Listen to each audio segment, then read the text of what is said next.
streamer is Wii Casper. He started playing Rocket League at the age of 15 4 years ago and got into competitive Rocket League almost immediately after that.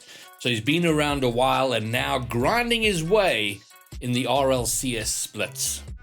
His team Atomic were picked up by DNMK during the last fall split, and now today we talk about his journey in competitive Rocket League. So, Mr. Casper, we get to chat, which is a very good thing. So, Casper, let's start with some basics, and I guess we have to start with your name. When you hear the name Wii Casper, you think of the friendly ghost, and I guess that's fair enough. But is that what you meant, and what is the story with Wii Casper? So, basically, my name all started when I used to play games at like 8 or 9. I played a game called America's Army 3, and my name was originally Ghost SI11. Okay. And so it was my dad and I, he was Ghost SI3 and I was Ghost SI11. And one day we made friends with a guy called Shaggy, a Scottish guy. And instead he started calling me Casper, or the Wii Ghost. And I actually changed my name to Wii Casper because of him. Well, there you go. And now you're stuck with it, even though you're not so Wii anymore. Yeah. Okay, cool. So, all right. Well, tell us, I guess, the story of Rocket League. How did you come to find Rocket League and to become so involved with it? So it all started in 2018. I was just like chilling with friends and they're like, let's get Rocket League. And I first at the time wasn't really interested in it. And I was like, okay, you know what? I'll give it a go. And I gave it a go and I actually fell in love with the game and I wanted to like play competitively more and do a lot more for it. And no doubt all those friends who introduced you to Rocket League are no longer playing. No, they've all stopped. I'm the only one left. That's not an uncommon story. Someone gets reluctantly dragged into playing a bit of Rocket League, and then they never leave, and the ones who drag them in there don't play anymore. Yeah. All right, and where are you based, Casper? I'm based in Johannesburg, in Sandton. Oh wow, okay. And are you from Joburg? Have you grown up here? Yeah, I've grown up, in the Sandton area, Randburg area. Okay, and how old are you now? I'm 18, turning 19 this year. Okay, all right. So Rocket League 2018, so that's coming on for 4 years ago. And how did you come to land up in getting involved in the competitive scene? So I actually asked my one mate who used to play competitively with me. I said to him, let's start playing competitively. Let's try to get into it. And he was like, oh no, there's no SA tournaments. And then I actually found VS Gaming. Okay. And we actually made a little team where we like made Atomic again there. Okay. And we actually started from there. And that's how we got into the competitive scene. And when was that? Start of 2018, like April. Oh wow! So you were like, you sort of got into Rocket League and almost immediately started looking for competitive. Yeah. Oh my God. Okay, and for you, what is the motivation? Like, why did you want to compete in the game rather than just play it casually? Well, I found that it had a challenge. I enjoy a challenge. I found enjoyment out of learning new things, new mechanics, new skills, getting better, learning my game sense. And because it's soccer with cars, so it's interesting. Okay, and so tell me a bit about then the competitive journey. Like what have been the highlights for you prior to last year? I mean, last year turned out to be quite a big year for us, but leading up to that point, what had you done? What were you planning to do? What was the thought process with your competitive Rocket League? So when I began, I was like just seeing how it was going to go, seeing if I could get far. And obviously when I started in 2018, I was a plat diamond going in, and obviously I was getting clapped by the other teams. And it was a little bit of like heartbreak as well, because you want to win. But then it made me to push to get further. And then my really big highlight was 2019 when I actually made LAN for the first time. Okay. Which then made me like want to play more, get better. and then last year was when we made the Olympics, and it really made us happy, and it made us encourage us more to play. And then when we heard RLCS came in, we were like, okay, this is going to be big for us. We want to make it further. We want to make it like a career, more than like a side hobby.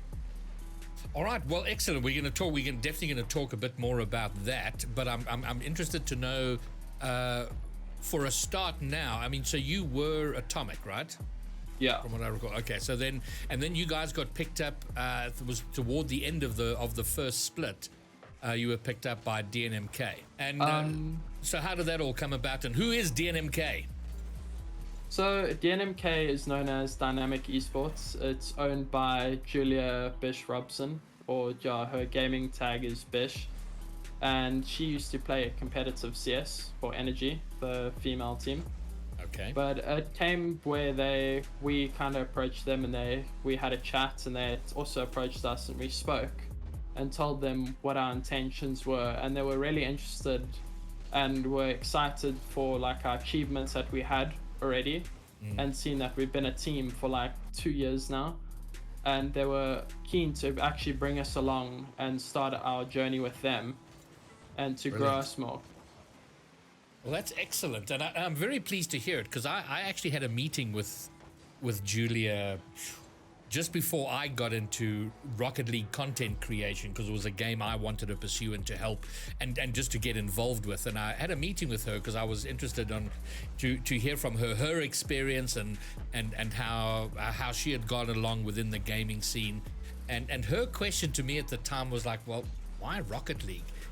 Which was 3 years ago, and Rocket League was far different to what it is today. So to see now, all these years later, that they're getting involved with Rocket League is fantastic to see.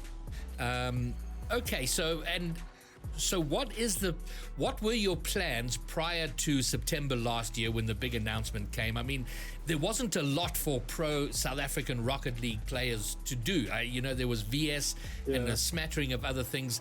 The path to being a pro Rocket League player was a bit limited. So what were you thinking then? Was there a plan? And then how did that evolve with RLCS arriving? So our plan at first was, because we had VS and we got knocked out. So we were like, we're going to take a break, focus on Matric, obviously, because Echo and I were still writing prelims finals. And we said to each other, we're going to take a break December and see what happens next year. And when they announced RLCS, we were like, oh, this is big. And our plans actually changed into more like, focus more on Rocket League now. We can't take a break, and let's train so we can make it further. Okay. And so where does that stand now? Like, how much time are you putting into Rocket League, and what are your ambitions for this year? So the time I've been putting in, so I look at training, so I do team training from 10 till 12. That's my 2-hour training with my team. And then I go at night and I train for like 5 or 6 hours or more, like focusing. So I've maybe put like maybe 8 hours a day. Wow. And yeah. And what does the training look like? When you say, okay, you're doing 4 to 5 hours of training, what are you doing in that training? Are you in free play training? Take me through a typical training session. So my training session, I would start with 1 hour free play with custom maps, workshop maps, and all the custom trainings to either practice my saves, my shot accuracy, mechanics as well. And then I would go into playing either 2s or 3s, mainly 3s, focusing on what I've just learned in my free play, and then working further. So say if I want to work on shadow defense, I purely focus on my shadow defense, or purely focus on playing or focusing on my rotation or boost management. And I set goals for my training sessions. And is there anyone working with you on it? I don't know if you guys have taken on a coach, or what are you using as a guide for your training and as a path toward improvement? So obviously we've got a on and off coach. His name's Chaos that we use. He was an RLCS coach. So we have him where we have sessions with him. He comes and watches our scrums, see what we do, then explains what we can do better, and goes through all of our replays and gives us goals to fix. And how long has he been doing that? How long have you had him around? So we had him around just before we started first regional. Okay, and is there a value in having a coach? Is it a must to have a coach from your perspective? Yeah, well, I believe it's actually really helpful having a coach with like high experience, because then I can learn from someone that's played in the international scene or been there, seen how like the big pros play and what he can put and implement for our team. And what would you, where would you put South African talent in general? Like, okay, if North America and Europe are at the top at like sort of 100, if Yeah. let's assume they're 100%, where would you say South Africa and Rocket League as a whole is right now relative to their standard? Well, I think we okay, obviously we still far behind, I believe, because they're insane. But I think we like maybe fifth, fourth around, because we've played teams upper Africa and we do quite well against them. Okay. Yeah. And when do you think we would be at a standard where we could go to a LAN and compete with the likes of NRG or BDS? Yeah. Well, I think maybe a year, because I've seen our talents in SA has really grown. Like players that went from average to like the best in SA. So I think it would be a year or year and a bit, and we would probably just be under them or can maybe challenge them. Okay. All right. Well, that's quite ambitious, I think. And look, I'm really looking forward to the day to seeing South African teams up against the likes of that, and hopefully being on a relatively equal footing, sort of like a Soundrock Gaming, I guess. Yeah. All right. So the DNMK roster, it's you, Echo, and Yopego, right? Yeah. And do you have any subs? Yeah, our sub is Entity. He actually came from Inferno. Okay, yeah, no Entity. Okay, great. Yeah. And okay, now Yopego's, I guess, the senior statesman of the team. He's, how old is he? Yeah. He's turning 23 this year. Okay. And then you got the two youngsters of yourself and Echo, who, from what you've just said, completed schooling last year. Yeah. And are either of you, what are you guys doing this year? Are you pursuing further education, or is it, okay, we're going to focus on Rocket League for the time being? So myself, I'm going to be studying cloud computing online, so I can focus all my time into Rocket League as well. Okay. And Echo's actually taken a gap year. He was actually supposed to go to Germany, but because of RLCS and DNMK, he actually stepped away from Germany to pursue Rocket League more. Wow, that's huge. That's very big. That's amazing. And what sort of support or do your parents have? What do they think about your involvement with this? Are they keen on it? Are they think it's just a phase you're going through? What's the situation there? So at the beginning, obviously a little bit wary, because we weren't winning anything. It was just more like a school sport or something, where academics came first. Obviously they still do now. Yes. But they're now very supportive. They even watch my matches on the TV. Brilliant. When we're playing. They support us. They come through and be like, "Oh, you've done so well. You can get them next time." Like constantly giving encouragement. That's amazing. That's great. And are they supportive of you now, supporting that as well? I guess at least for the short term as a career. Yeah, they're very supportive of it. They let me do my thing. Like when I need to train, I train. If I've got important matches, I've got to be home and train and get ready for them. And they support it fully. That's brilliant. And I think that's quite a very valuable thing to have, to kind of, you're not sort of having to fight upstream in order to kind of chase what you're trying to do now. All right, cool. So let's talk about, we've got a regional coming up, or the next split coming up in a few days, the next 3 regionals, and then one more split after that. what are your ambitions, yourself and DNMK as a team? What do you want to achieve out of the next 2 splits? So obviously we want to try now achieve higher placings. So we want to try be top 3 and try actually challenge the top teams in SA now. Because of course, our ambitions are we want to get that top spots to go get the wildcard spot. So we're actually working really hard to make it there. And how confident are you of your chances of getting a top 3 out of this next split? Well, I could say the team's quite confident. Well, Echo's already put in 152 hours in 2 weeks. Wow. Yopego has also been clocking in hours, myself as well. We've been like really working hard, focusing on all the mistakes we're doing, trying to make it better. So when we get into a match, we're very confident and we can win. And how much time are you spending? Because you've taken me through your training routine, which is you working on your own mechanics or your own individual improvement. But how much time are you spending as a team sort of discussing sort of the tactics or becoming a lot more working on the team dynamic and understanding of each other and trust of each other out on the pitch? So during the week, we train in the mornings, obviously I've told you, and we do 2-hour trainings where we set goals out and we've worked together and we fix things together, and then we obviously do constructive criticism on each other. And then when it hits the weekend, so like now where we didn't play the qualifiers, we actually made it the scrum weekend, where weekends we try to put as many scrums as we can to work on furthermore mistakes and fix them for the regionals. Okay.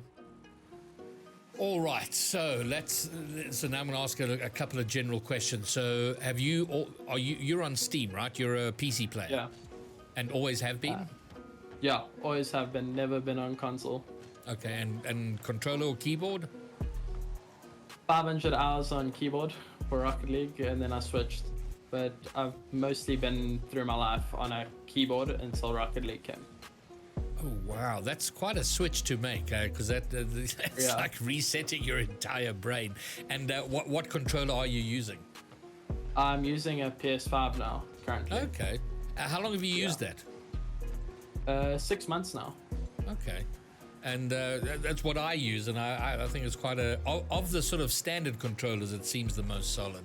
Yeah, it haven't given me any problems. My other 2 controllers I had actually gave me more problems. Okay, cool. And how many hours in Rocket League have you put in?